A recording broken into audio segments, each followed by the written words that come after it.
ಜಗತ್ತಲ್ಲಿ ಏನೇನು ನಡೀತಿದೆ ಅಂತ ತಿಳ್ಕೊಳ್ಳೋಕ್ಕಿಂತ ನಮ್ಮ ಕಣ್ಮುಂದೆ ಏನೇನು ಆಗ್ತಿದೆ ಅಂತ ಮೊದಲು ನಾವು ತಿಳ್ಕೊಬೇಕು.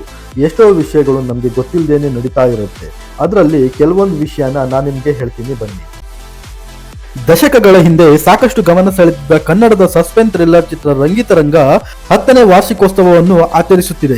ಅನೂಪ್ ಭಂಡಾರಿ ಅವರ ನಿರ್ದೇಶನದ ಈ ಮೊದಲ ಚಿತ್ರ ಪ್ರೇಕ್ಷಕರ ಕಲ್ಪನೆಗೆ ಹೊಸ ದಿಕ್ಕು ನೀಡಿತ್ತು. 10ನೇ ವಾರ್ಷಿಕೋತ್ಸವದ ಅಂಗವಾಗಿ ರಂಗಿತರಂಗ ಚಿತ್ರವು ಚಿತ್ರಮಂದಿರಗಳಲ್ಲಿ ಜುಲೈ 4ರಿಂದ ರಿಲೀಸ್ ಕೂಡ ಆಗುತ್ತಿದೆ.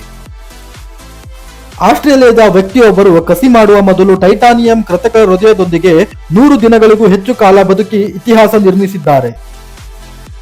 ದಸರಾ ಚಿತ್ರದ ಬಳಿಕ ಮತ್ತೆ ಅದೇ ಚಿತ್ರತಂಡದೊಂದಿಗೆ ಸಿನಿಮಾ ಮಾಡಲು ಮುಂದಾಗಿರುವ ತೆಲುಗು ನಟ ನ್ಯಾಚುರಲ್ ಸ್ಟಾರ್ ನಾಣಿ ಅವರು ದಿ ಪ್ಯಾರಡೈಸ್ ಸಿನಿಮಾದ ಚಿತ್ರೀಕರಣವನ್ನು ಆರಂಭಿಸಿದ್ದಾರೆ.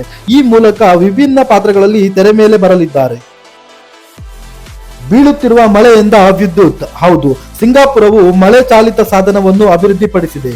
ಇದು 1 ಹನಿಯಿಂದ 140 ವೋಲ್ಟ್ ವಿದ್ಯುತ್ ಅನ್ನು ಉತ್ಪಾದಿಸುತ್ತದೆ ಹಾಗೂ ಈ ವಿದ್ಯುತ್ನಿಂದ 100 LED ಬಲ್ಬ್ಗಳನ್ನು ತಕ್ಷಣವೇ ಬೆಳಗಿಸಲು ಸಾಧ್ಯವಾಗುತ್ತದೆ. ದೇಶಕ್ಕಾಗಿ ಹುತಾತ್ಮರಾದ ಯೋಧರ 25 ಕುಟುಂಬಗಳಿಗೆ 25 ಫ್ಲಾಟ್ಗಳನ್ನು ಉಡುಗೊರೆಯಾಗಿ ನೀಡಿರುವ ಬಾಲಿವುಡ್ ನಟ ವಿವೇಕ್ ಒಬಿರಾಯ್. ಹೌದು, ತಮ್ಮ ಸ್ವಂತ ಖರ್ಚಿನಿಂದ ಈ ಉಡುಗೊರೆಯನ್ನು ಕೊಟ್ಟಿರುವ ನಟ, ನಾನು ಮಾಡಿದ್ದು ಒಂದು ಸಣ್ಣ ಸಹಾಯ ಅಷ್ಟೇ ಎಂದು ಹೇಳಿಕೊಂಡಿದ್ದಾರೆ. ಈ ಮಾಹಿತಿಯು ನಿಮಗೆ ಇಷ್ಟವಾದರೆ ಒಂದು ಲೈಕ್ ಕೊಟ್ಟು ಹಾಗೆ ನಮ್ಮ ಚಾನಲ್ ಅನ್ನು ಸಬ್ಸ್ಕ್ರೈಬ್ ಮಾಡ್ತೀನಿ. ಹೀಗೆ ನಾನು ಹೊಸ ವಿಷಯಗಳನ್ನು ತಿಳಿಸ್ತಾ ಇರ್ತೀನಿ. ಧನ್ಯವಾದ.